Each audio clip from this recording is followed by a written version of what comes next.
Sawadee Cup and welcome to another episode here for the Funky Pod and to Mindful Media and Communication.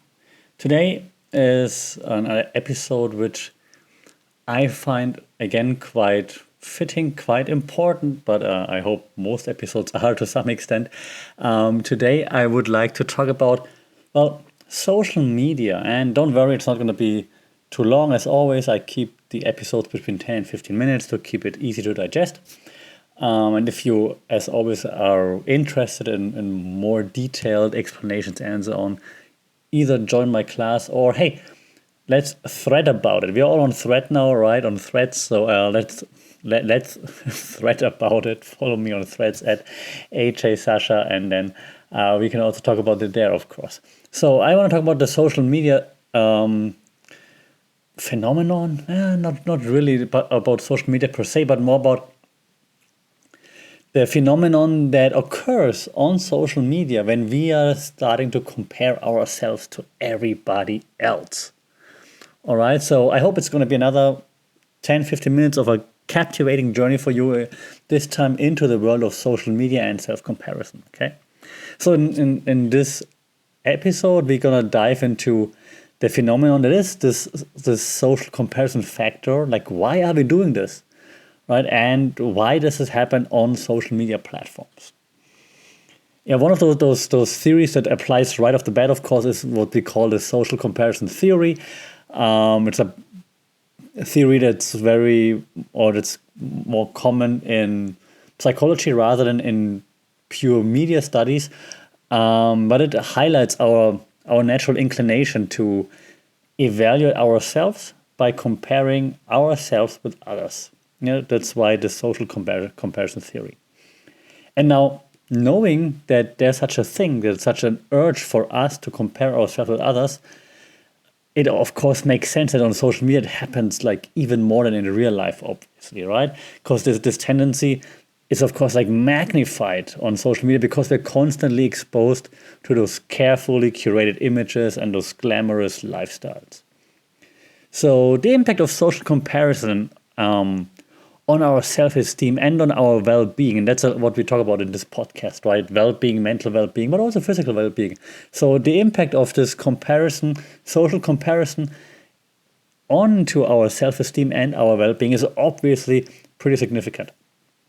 And when we engage in this what we call upward social comparison, right? Comparing ourselves to those that we perceive as better off, for example. That can trigger feelings of inadequacy, of course. It can diminish the self-esteem. And then you might find yourself falling into the trap of idealized self-images that are presented on social media, and that might lead to negative self-perception, and of course, like this constant striving for validation, right? All those cool influencers, they all have like thousands, hundreds of thousands, millions of likes and so on.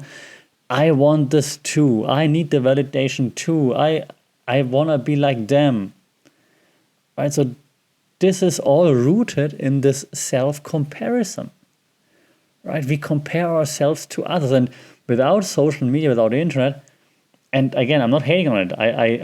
I study, research, and teach media stuff, all right? So I'm all for it, but I think we need to be aware of the pros and the cons, right? So and this is clearly a con, right? Because before social media, you would compare yourself, and you still had the urge to compare yourself with your friends, right? In school and kindergarten, whatever. You compare yourself with your friends. Hey, they've got this. Why don't I have it? And now the world is just... Marshall McLuhan, like a famous media researcher from back then, he coined the phrase the global village. So the world has come much closer. In certain forms, also way more, it's also moved way more apart, more on this in a different episode maybe, but it's closer in a sense of like we can see everything, everywhere, everybody, everything, everywhere all at once, right? And so this self-comparison is of course now, as I said earlier, magnified, right? Because we see everybody who's got like those awesome fake lives on social media. So, and if you understand those complexities of social comparison, right, you have to go a little bit more beyond just understanding the term social comparison. because there are different dimensions to it. Yeah, there's like upward comparison and downward comparison, for example. Like upward comparison, what I mentioned earlier, that occurs when you compare yourself to individuals who possess qualities or achievements that you aspire to have. On the other hand, downward social comparison involves comparing yourself to those who we perceive as worse off, which can temporarily, of course, boost your self-esteem. But do you always want to compare yourself to someone who is worse off than you, for example? But if you understand these different dimensions, we can hopefully gain some insights into the motivations behind our social comparison behavior. Like, why do we compare ourselves all the time, and who do we compare ourselves to?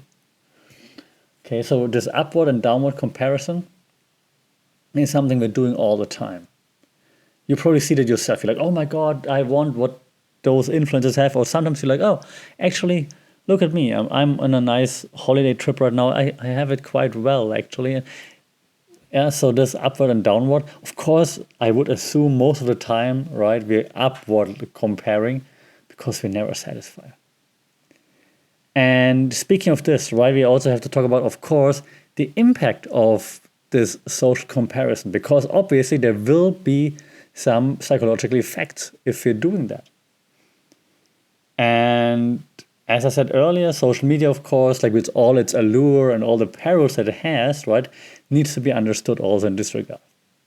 So we gotta figure out what are those psychological effects on or of comparing ourselves to others. Again, what we just said a few moments ago, upward social comparison, and so the act of comparing ourselves to those seemingly better off, right? This can, of course, lead to those negative consequences I mentioned earlier, right? You might feel envious. You have more self-doubt. Maybe it might even lead to depression. So if we immerse ourselves in this world of social media, and we gotta encounter this, what we might call now highlight reel syndrome, yeah, where individuals selectively just share only positive stuff of their lives, right? Only the positive aspects of their lives. Yeah, they create this illusion of perfection, which is not real. And in media theories, we talk about in hyper-reality and whatnot. So they create like this reality which is not real, but because we believe them, it's real for us. Even though it's not real in their life and it's just a highlight, but for us it's real. And that's why we're feeling envious. That's why we're having self-doubt. That's why we might even end up with depression.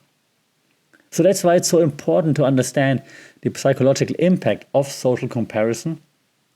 And that's why we have to examine those concepts. For example, cognitive dissonance or social identity. Like cognitive dissonance, for example, arises when our self-perception conflicts with those idealized images that we see on social media, right? So we experience discomfort and may strive to align our self-perception with those perceived ideals. Okay, so we think, hey, we don't have what we see or what we perceive as what we should have, how life should be. Okay, so that's then this dissonance here, and that leads to discomfort. And the social identity theory, right, reminds us that our sense of self-worth can be influenced by the groups that we identify with. So on social media, we might strive to fit into certain ideals or conform to maybe societal expectations, norms, and so on, which then further might impact our self-esteem. Why? Just because we want to be part of those groups that we want to belong to and that we want to share an identity with. So again, our self-worth, the way we feel, can be influenced by groups that we identify with. And so in order to be part of those groups, and we talked about in-groups and out-groups in episodes before, so in order to be part of those groups, we might behave, we might like things that align with those groups. Why? Because it might boost our self-esteem. And if you're not part of it, it might harm our self-esteem. Now that all sounds very terrible, but fear not, all right? Because of course there are ways to navigate those psychological effects of social comparison. One important part that we see here is, of course, self-compassion. I think self-compassion is a thing that we don't really consider when we look into ourselves, right? So self-compassion plays a crucial role, in my opinion, in countering all those negative effects. If we practice self-compassion, we learn to be kinder to ourselves, we can embrace our imperfections, and we can focus on self-acceptance. We don't need to be like the Kardashians, right? So if we cultivate those positive self-images and recognize that our worth extends way beyond external validation, why do we actually care what others think of the car that we're driving, the clothes that we're wearing, the holidays that we're having or that we're sharing on Instagram?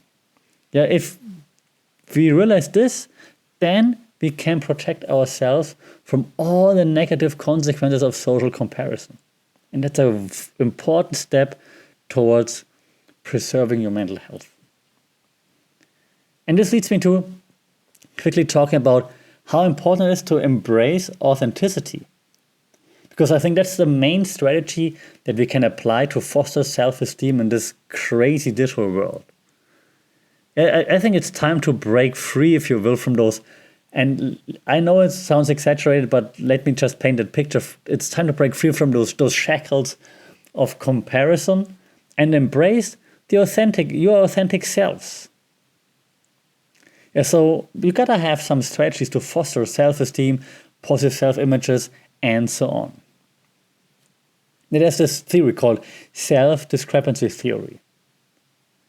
This theory sheds some light on the discrepancies between our actual selves and our ideal selves, which again in return can impact our self-esteem. Now it's on us though to understand the discrepancies. Yeah, there are discrepancies, but let's not let them define us. Okay?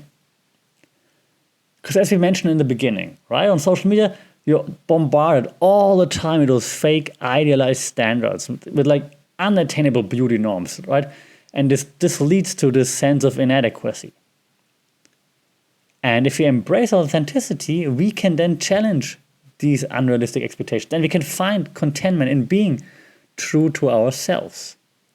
So building upon a theory that's called self-efficacy, you can explore the importance of cultivating that sense of mastery, if you will, and competence in your own life.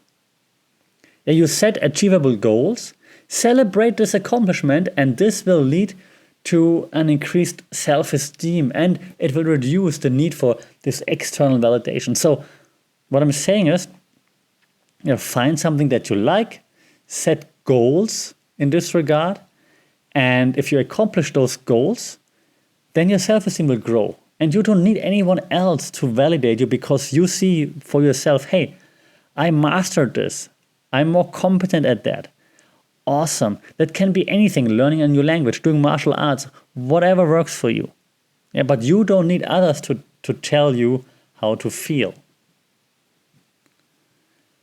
Also, there's the self-compassion part, I think is still incredibly important. Yeah, drawing from a few other theories that are out there, one that I came across not too long ago is one by a researcher called Kristin Neff.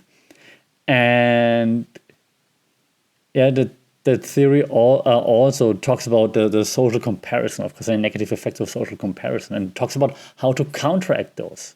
And it focuses very much on this self-compassion practice.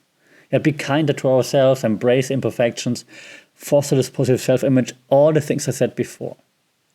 It also mentions that setting boundaries is important. So set boundaries as to who can affect you, for example, who you let affect you, whose criticism you listen to, for example. Yeah. Cultivate like meaningful offline, it could also be online connections, but cultivate meaningful connections. And that's how you arm yourself with those real practical tools to protect your mental well-being and then even thrive in this digital realm because you know how to navigate it.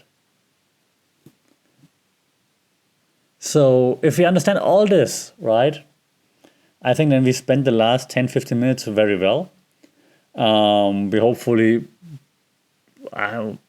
took something away from this, maybe even started a little bit of a transformative journey together, just a little bit, in the world of social media, self-comparison, and so on. We just talked about the phenomenon that we call social comparison, and we delved into some of the psychological effects, and we discovered a few hopefully empowering strategies to foster self-esteem, a positive self-image, and so on. So if you understand all those theories of social comparison, cognitive dissonance, social identity, self-discrepancy, and self-compassion, all the things we just talked about, then we gain a few valuable insights, I think, into those intricacies of the digital landscape. I think here it's, while I'm wrapping things up, right, it's always important to remember that everyone's unique. You're worthy, and you're incomparable. You're one of a kind, so why would you compare yourself to someone else? So if you navigate this realm of social media, all things digital, always hold on to that knowledge and insight gained from what we just talked about. Okay, it's really important to embrace authenticity, practice, and I say it one more time just to make sure you really get the point. Practice self-compassion. Do that right now. Do that today.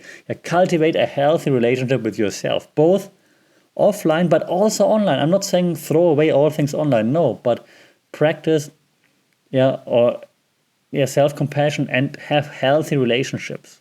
Okay. Remember that social media is a tool, and how we engage with it can either enhance or diminish our well-being. So why not use it to enhance it? Okay, so you gotta strive for a digital world, if you will, where self-comparison takes a backseat to self-acceptance. Where genuine connections and personal growth prevail over the constant upward comparison. I know it sounds a bit cliche, but everyone's more than just a number of likes and followers that you have on IG, Twitter, TikTok, Threads, whatever. Everyone should just embrace their unique journey, celebrate everybody's individual achievements, and just cherish all the relationships that matter the most, because that's what actually, matters, right? The relationship with the people close to you, the people that keep it real. Who cares about random strangers on the internet? So, while I'm wrapping things up, reclaim the power, navigate social media mindfully, and create that digital landscape. And I said it in every episode, create that landscape that empowers and uplifts everybody, that doesn't put people down. Okay? All right, so I hope you're ready to embark on this, like I said one more time, transformative journey to change things, Self-acceptance starts now, and if we are all doing this, we're going to change the digital realm for a better. Okay, so if you think that's somewhat helpful, I hope you're tuning back into the next episode of Mindful Media and Communication here on the Funkit Pod. If you enjoyed it to some extent, it would be awesome if you subscribe to the podcast, rate it on your favorite podcast platform, or just tell friends about it, because the more people listen, the more feedback we get, and the more conversations we can have. One last time, embrace your authenticity. Don't let anyone tell you anything else. And I hope you stay safe, have a few good days, and we talk again soon. Until then, Sawadee Krap.